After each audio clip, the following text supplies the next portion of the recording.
자영업자들이 눈물 호소를 한다. 주유수당을 폐지해 달라고 말입니다. 왜냐고 여러분? 주유수당을 포함하면 그 금액이 어마어마하기 때문입니다. 여러분 이거 한번 보세요. 주유수당을 포함했을 때 최저임금이 11,544원이에요. 결국 말입니다. 이게 이제 12,000원은 줘야 된다는 거예요. 12,000원은 줘야 된다. 여러분 국밥 한 그릇 팔아서 남는 이익이 얼마일까요? 이 더위에 육수 끓이고 파 다듬고 고기 썰어서 국밥을 만든다고 쳐요. 많이 받아봤자 요즘 9,000원 받으면 많이 받습니다. 9,000원. 여기에 식자재 값 올랐죠. 인건비 폭등했죠. 그러면 9,000원 중에 실질적으로 남는 게 3,000원이 안 될 수도 있습니다. 안 될 수도 있어요. 그래 3,000원 정도 된다고 쳐요. 그러면 3,000원이면 지금 12,000원 정도 줘야 되잖아요. 그러면 적어도 4그릇을 팔아야지 1시간 수당을 주는 거예요. 4그릇을 팔아야지. 그런데 여러분 지금 국밥집 하는 데 가보면요. 잘 되는 곳은 1시간에 4그릇 아니라 이게 평균으로 봐야 돼요. 8시간을 평균 봐야지. 그죠? 8시간. 1시간에 4그릇이 아니라 뭐 1시간에 뭐 100그릇도 팔 수 있겠죠. 그런데 이게 골목 안에 골목골목 들어가 있는 골목식당 안에 국밥집은 과연 4그릇 팔까요? 못 팝니다.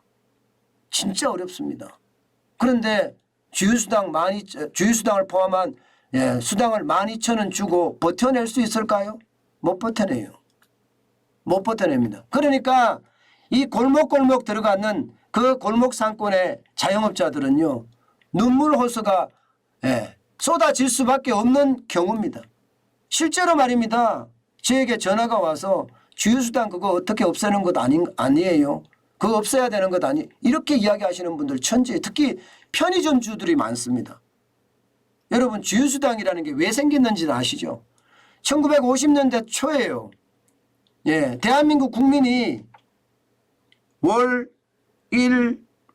월화수목금토일 일주일을 꼬박 일해도요. 못 먹고 살아요. 꼬박 일해도. 그래서 국가에서 내가 돈 줄 테니까 하루만 쉬어라. 하루만. 내가 돈 줄게. 그래서 월화수목금토까지만 일하는 거예요. 토까지만 일하고. 일요일 날은요. 정부가 수당을 주는 겁니다. 그게 주유수당이에요. 그러니까 이 주유수당을 만들 때 취지가 국민의 건강을 위해서 너무 고통스럽게 사니까 일주일에 하루는 정도는 내가 정부가 보조해 줄 테니 주유수당을 줄 테니 뭐 정부가 실질적으로 주지는 않았지만 줄 테니 좀 쉬어라. 이 뜻에서 만들어진 겁니다.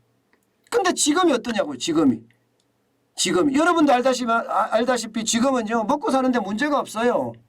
먹고 사는데 이게 여러분 실업수당만 받아도요 그냥 편하게 먹고 삽니다. 180만 원 190만 원이 되니까 편하게 먹고 삽니다. 그렇다면 여러분 이 주유수당 없애야 되는 것 아닌가요? 지금 1950년대 초에 만들어졌던 주유수당이 2022년 초에 지금 아직도 존재한다는 자체는요. 어떻게 생각하면 합리적이지도 않고요. 과학적이지도 않아요.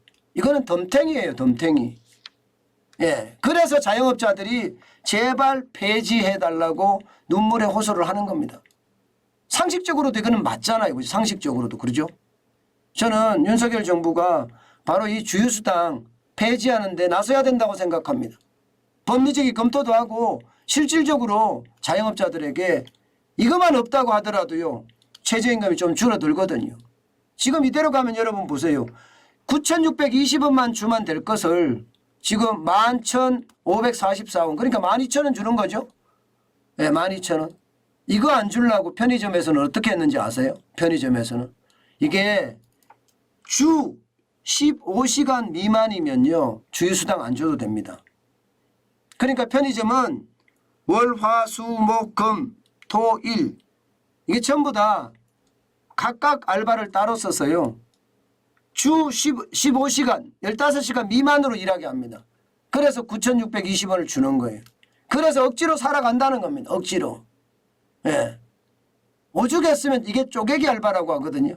쪼개기 알바를 할 수밖에 없고 알바를 하는 친구들 입장에서는 띠뛰기 알바를 할 수밖에 없습니다. 여기서 조금 저기서 조금 띠뛰기 알바를 할 수밖에 없는 겁니다. 지금 상황이 그렇게 안타까워졌어요. 제대로 된 정책이라면 이거 바꿔야 되는 것 아니겠습니까? 게다가 말입니다. 월급으로 갔을 때 이게 그냥 최저임금으로 계산하면 201만 580원이에요. 201만 580원. 여기에 4대 연금 붙죠? 퇴직금 수당 붙죠? 네, 퇴직금 붙죠? 또 각종 수당 붙어요. 그러면 얼마나 될까요? 월급이 말입니다. 최소, 네, 최소라고 하더라도 250이 넘어갑니다. 이제. 최소라고 하더라도. 여러분, 골목식당 한 군데에서 250을 넘겨가면서 사람을 주고 쓸 수 있을까요? 못 씁니다. 그러니 자영업자들이 지금 줄줄이 파산한다는 이야기가 나오는 것도 그런 이야기예요. 자영업자는요. 잠을 제대로 못 잔다고 해요. 그 정도로 말입니다. 최저임금은 워낙 많이 올랐고요. 최저임금이 올란 덕분에 다 죽어나간다 이렇게 이야기합니다. 문재인 정부가 이거 장난 아니었잖아요. 16.4% 올리기도 하고요. 2019년에는 10.9% 지금까지 전체 오른 거 하면 장난 아닙니다. 게다가 2023년 내년도 지금 올려놨잖아요. 최저임금위원회는 아직도 문재인 정부거든요. 지금 문재인 정부가 많아요. 문재인 정부가. 여기저기 문재인 정부가 있습니다. 아직. 예, 문재인 독립국인가요? 방송통신위원회 한상혁 위원장 사퇴 안 했거든요. 거기는 문재인 독립국이에요. 방송정책이라는 게 국가정책이잖아요. 국가정책인데 그 임기 지키라 이게 말이 돼요? 언론 권력이라는 게 어마어마한 권력인데 이게 정부 본인이 임기를 지킨다고 이게 말이 되는 이야기입니까? 예, 국민인권위원회가 또 이게 정부 정책의 집행기관입니다. 전인희 위원장도 또 사퇴 안 한대요. 거기도 문재인 독립국입니다. 그러니까 문재인 독립국이 아직도 천지예요. 공기업의 많은 부분이 문재인 독립국이고요. 세상에 이렇게 되면 이게 정권 교체인가요? 아니 여러분도 보시겠지만 MBC 기사나 KBS 기사나 뭐가 달라진 게 있죠? 문재인 정부 때하고. 왜곡된 보도 아직도 저는 나오는 것 같거든요. 답답합니다. 아직도 문재인 독립국이 그렇게 많다는 사실이 말입니다.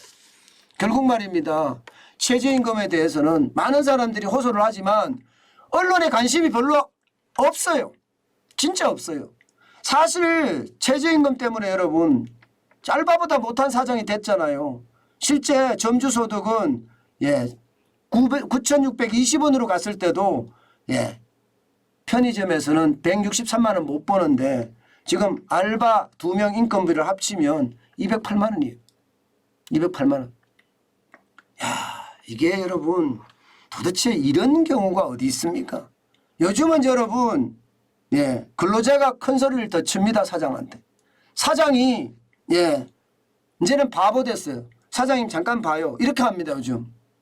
아마 여러분들도 많이 느끼셨을 거예요. 사장님 잠깐 봐요. 야, 참 세월이 이렇게 됐습니다. 저는 이런 걸 보면서 말입니다. 꼭 6.25 때 지주 찾아내서 처단해야 된다는 그런 안장찬 사람들 있잖아요.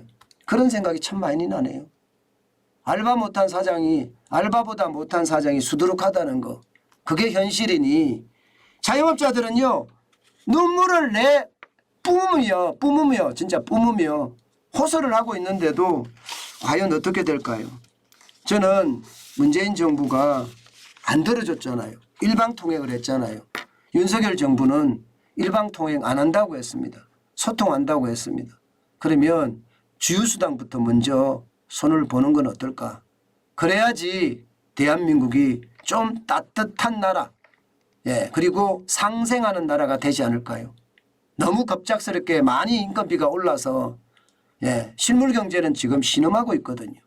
거기에 대한 최대한의 어떤 해결책이 저는 주유수당을 없애는 거라고 생각합니다.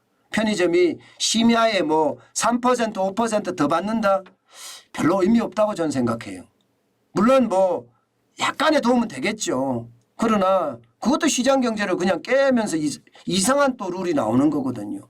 물론 요즘 약국은 가면 심야나 이게 주말 같은 경우는 더 비싸다고도 이야기합니다. 그렇지만 편의점까지 그렇게 되면서 시장 경제가 왜곡되는 그런 상황은 저는 안 됐으면 좋겠습니다. 제발 현장을 읽고 현장에 맞는 정책이 쏟아졌으면 좋겠습니다.